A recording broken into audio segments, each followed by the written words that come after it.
In this lecture, we'll be reading about some of the most important topics from history. We'll be looking into the cave paintings, Jallianwala Bagh Massacre, Mohla Rebellion, and Pika Rebellion. So let's get started. The first that we have is the cave painting. Now, the reason this concept is really important is because archaeologists have discovered a cave painting which is believed to be from the Upper Paleolithic age. This is amongst the rocks of the Aravalli mountain ranges and the forested holy grave called Mangar Bani Cave. Now, this Mangar Bani Cave is situated in where? It is situated in Haryana. So the points that you see already written are very important from the exam's purpose. I'll discuss each and every one with you. So we have understood up till now that the archaeologists believe that this is from the Upper Paleolithic age. It's the Mangar Bani Cave painting which is found in Haryana. The cave painting comprised of images of figurines, animals, foliage and geometric figures. The paintings are reminiscent of the Bhimbetka paintings which is in where? Madhya Pradesh. It is the reason why Bhimbetka is important is because it is considered to be the oldest known cave art in India. This is Bhimbetka, oldest known cave art in India. This is believed to be from the Mesolithic age. Very important. These are the extra bits that you need to remember from the exam's purpose. Now, about the Mangar Bani Cave, the important thing that you have to remember is that these paintings have specially a color which is ochre. Now, ochre is, it's the reason why you have to remember the color ochre and why it's important is because it is an earthy pigment containing ferric oxide. So they can ask you in the exam, it is ferric oxide. And because of this, it ranges from light yellow to brown or red in color. According to the experts, Mangar cave art is believed to be 20,000 to 40,000 years old. Now, this is all about the Mangar Bani cave painting that the archaeologists have recently found out. But since we're discussing the concept of cave paintings, these are the major prehistoric cave paintings in India. So let's look into them one by one. The one that we have already discussed is this. This is Bhimbetka. Bhimbetka cave paintings, they're the themes of these paintings are daily life events like hunting, dancing, horse and elephant riders, honey collection, etc. And the colors of the paintings are white, yellow, purple, red, ochre, brown, green, etc. have been used. Other is the Lakhudiar cave painting. This is very important. This is near Almora. This comes in Uttar Pradesh. This is Madhya Pradesh. Then the Jogimara cave paintings, very important in Chhattisgarh. Then Kubgullu cave paintings which are in Telangana. So these are the other important places that you need to remember from the exam's purpose. Also, if you look at this here, the image itself gives away that animal, man and geometric patterns in white, black and red ochre are famous in the paintings that is in Lakhudiar cave paintings near Almora. Human represented in stick-like form. So these are the important things that you need to remember pertaining to the paintings. But since we're talking about prehistoric cave paintings, we must understand some of the important features of these paintings. So the things are, the three categories are these are the three important categories which are represented in the paintings. It deals with man, animal and geometric figures. Wavy lines, rectangle filled with geometric designs and a group of dots. So you can simply understand that these are the kind of things that are found in the paintings.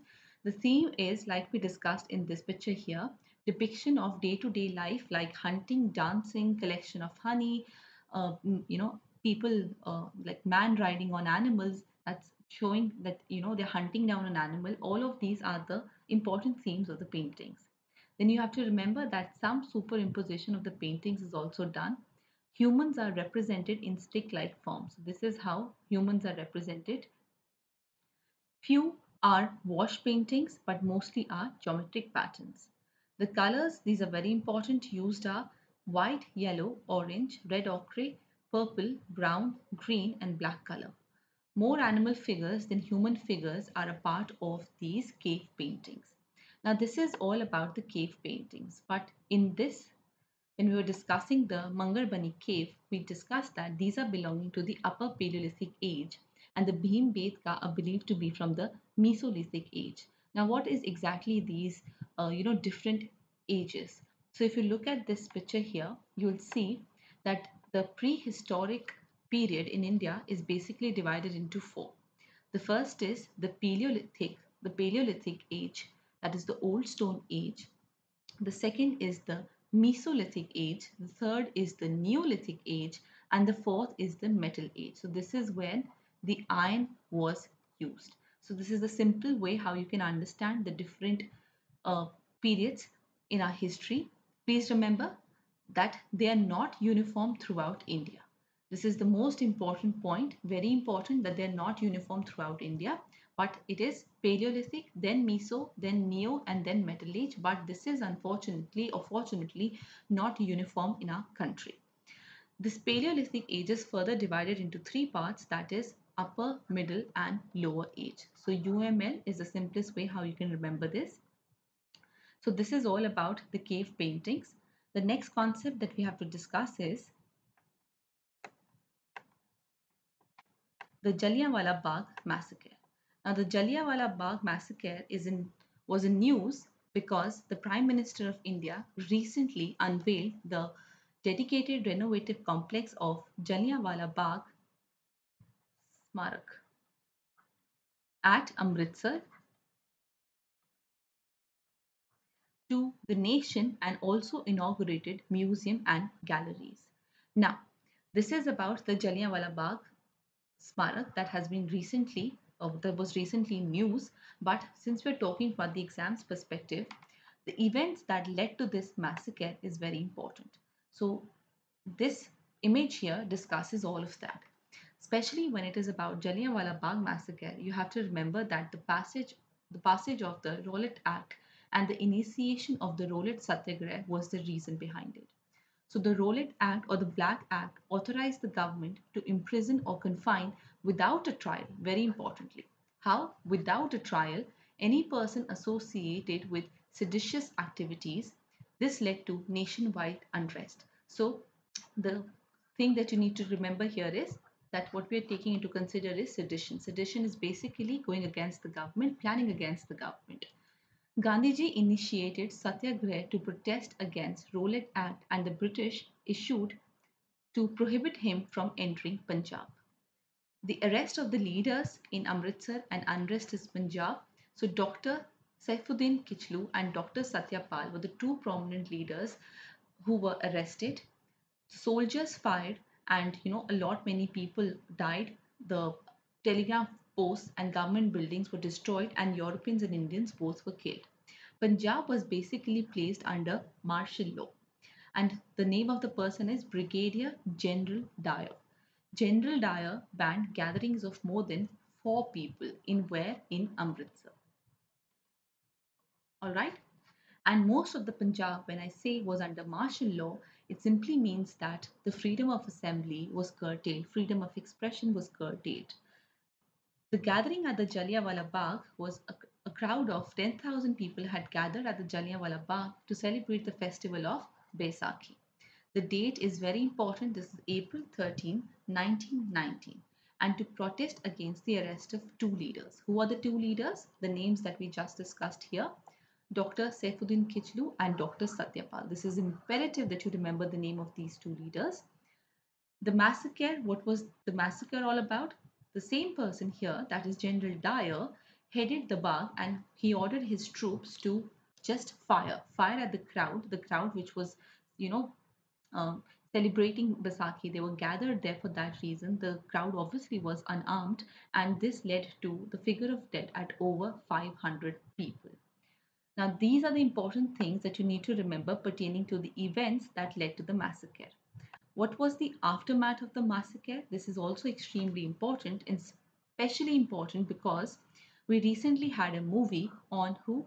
On the Udham Singh He was an Indian freedom fighter. Now, Udham Singh basically, if you can also watch the movie, but the reason that this is important is because this is in link with the Jallianwala Bagh Massacre. Now, Singh is the person who killed Michael O'Dwyer.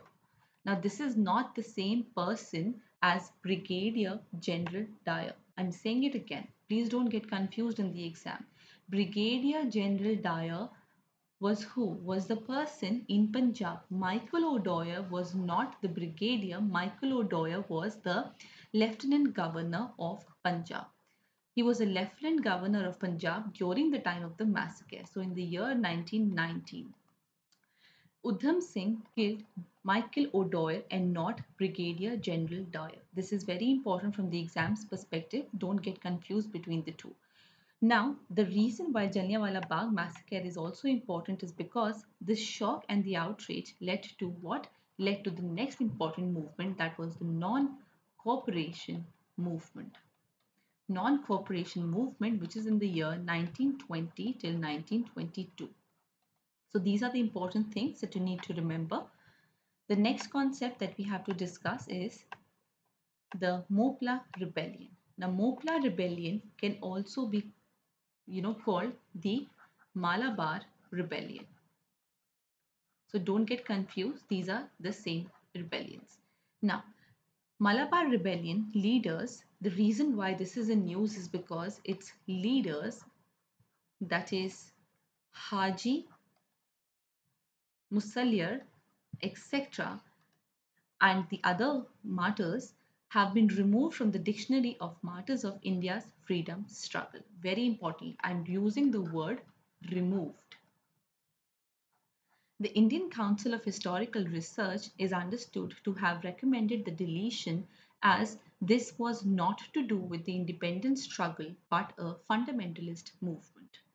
Now, what is the cause and why is it important? If you look at this picture here, it explains that the history of feudal conflicts in the Malabar region, the area that we're talking about is Kerala. So first thing that you must understand is this. Then the peasant-landlord relations were historically strained in the region. Evidently, about 32 uprisings were organized by Mughals between the year 1836 and 1990. Now, these uprisings were against the high caste Hindu landlords and their relatives or assistants and the British officials. So this was what? This was basically Muslims versus the Hindus and the British. Why? Because the Muslims here were basically representing the peasants and Hindus were representing the landlords, and the British and Hindus basically had a sort of a relationship with one another. The agrarian discontent. The economic conditions of the Mapilla tenants had deteriorated over time due to oppressive British policies resulting in increased taxation, insecure tenancy, rack renting, forced eviction, etc. Now, because of these reasons, it had given a rise to an anti-British and also an anti-feudal sentiment. And since we're saying anti-British, you can understand that this was against the British. Anti-feudal sentiments basically, explains here that this was also against Hindus, the Hindu landlords. Now, the Congress reached out to, very important, INC, that is Indian National Congress, reached out to Mapilla cultivators to mobilize support for independence through which movement? Through Khilafat movement. So this is very important. You remember this. Now Gandhiji along with Shaukat Ali was the leader of the Khilafat movement in India. They visited Calicut to spread the combined message of non-cooperation movement and Khilafat amongst the residents of Malabar. This is in the year 1920. By January 1921, the Mappilas, under their religious head Mahadam Thangal, pledged support to non-cooperation movement. So some of the names are very important here. First, to remember it was Gandhiji along with Shaukat Ali. Then Mahadam Thangal was the head of the Mappilas.